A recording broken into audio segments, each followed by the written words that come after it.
for our senior year, we had like a skip day, and it was like kind of like an organized trip where we all went to Fenway. Who'd you see play? It was the Red Sox, and I can't remember against who, but I do remember Big Poppy playing at me one time, so it was pretty cool. I went with one of my friends, I don't know how, but he got his seats right behind the dugout. Wow. So I know it was right before he retired, so he came out and was like, Big Poppy, Big Poppy, and he pointed to me, I was like, one time.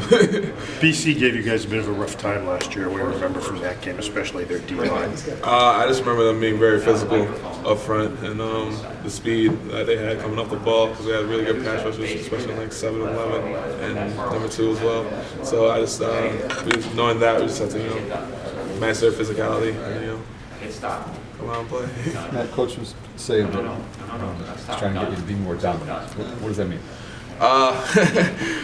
It's just, to develop that edge, that type of killing instinct edge, like you could relate to like a Kobe mentality. That's been something that I've been trying to develop in myself for a while, trying to figure out what, that truly is. And I feel like I'm getting closer, and once I get there, that's when my game will just be that much better. Looking for a little more of a mean streak out there, basically? Yeah, something like that, yeah. But that doesn't come naturally for you. How do you develop that? That's what I'm trying to figure out, because, you can tell right now I'm just a natural smiley guy. Just always laughing all the time. So it's something that I just have to, find, get advice from the older guys.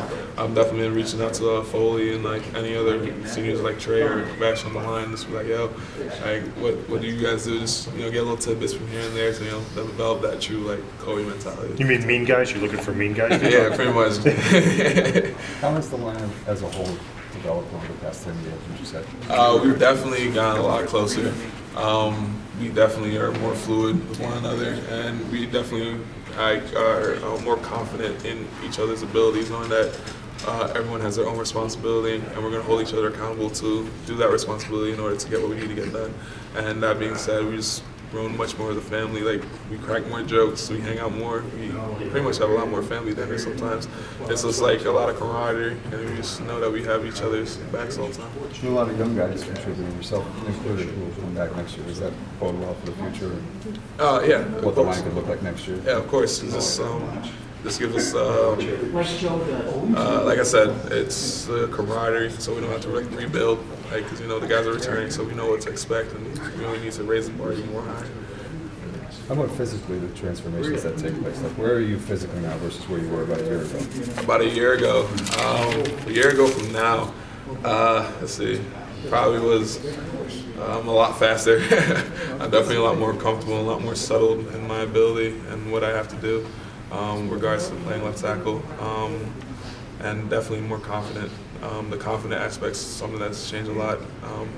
Because last year was my first year playing. There's a lot of thinking too much, and so it's like just realizing taking one play at a time, thinking about the whole thing. Now, since I have that maturity and experience, I'm much more confident in what I'm able to do.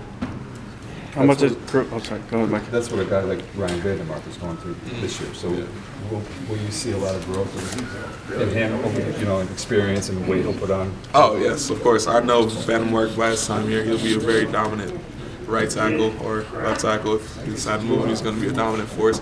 Right now, he's definitely learning the ropes, and you can see that he's a young guy, and you can tell that sometimes he's overthinking. And I'm like, today in practice, I was like, all right, just make sure you load your hands and make sure you shoot in your strike zone, and he's trying to figure out his strike zone. So it's just these little tidbits here and there that he just has to pick up on that I went through. So it's like kind of funny just seeing that he's going through the exact same thing I went through. So I'm just trying to help him and just ease that process so that when this time next year comes when he is bigger and he is more confident that he's just a dominant force. How has Coach Grimes made you better? Coach Grimes, like I said earlier before in past interviews, he's definitely a technician. He wants the fundamentals down before you learn any scheme. He pretty much mostly teaches technique over any scheme. He wants you to know your first step, then where your second step has to go. And after that, you have to be a regular football athlete and then know what you have to do throughout your progressions.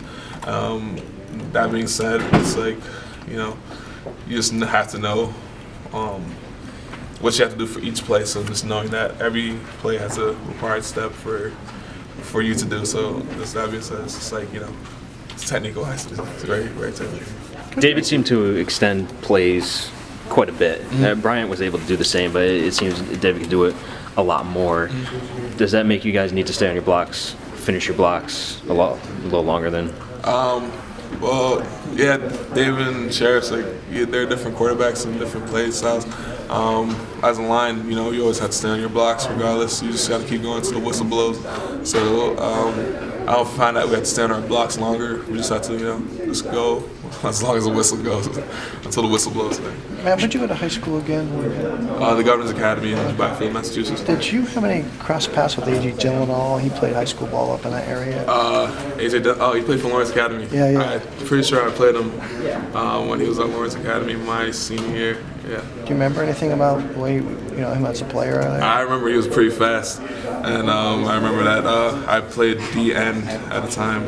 And I just remember the jet sweeps that they would always try to run, and I always had to get on the edge. And I remember I may have tackled him once or twice back in the day. Well, he was pretty good then? Yeah, he was a good athlete. Him and what's his name, Garrison, the receiver at the time. So yeah, it was good athletes. It was a fun time playing them in high school. Short yardage situations, you guys have struggled a little bit. Different approach mentality-wise. I know Coach was talking about that after the game. You need to have a different mindset in those short yardage situations. Like, we're going to line up, we're going to get this no matter what. Do you see that's an area you guys need to work on? That's definitely an area we need to work on. We have to take the ownership as an offensive line, knowing that, you know, third and 3 to 1, or even 4th 3 to 1. That's our domain. That's where we have to shine, and because, you know, that's when you have to really pound it in. You know, you shouldn't have to pass it in that situation. So us as an O-line, we have to take the onus and understand that we need to be better in that aspect and absolutely change our mentality. I know that it's the pressure's definitely been put on us, and everyone knows we're going to run it. They know we're going to run it. Most of the times they know where the ball's going to end up, so regardless of what they do, we should still execute on our behalf, because we know that we have so much confidence in ourselves that we should be able to punch it in all the time. Thank you.